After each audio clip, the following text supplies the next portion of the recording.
आखिर एक बैरल कच्चे तेल से इंसान कितनी चीजें निकाल सकता है?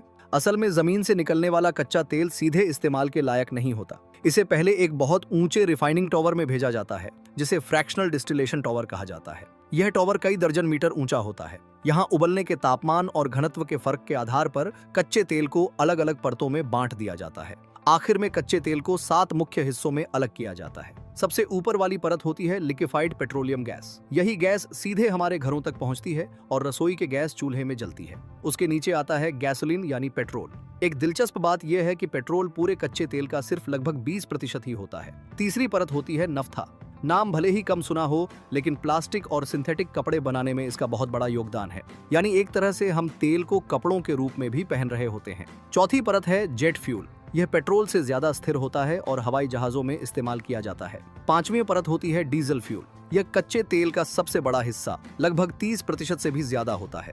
भारी ट्रक, बसें और खुदाई मशीनें इसी ताकत पर चलती हैं।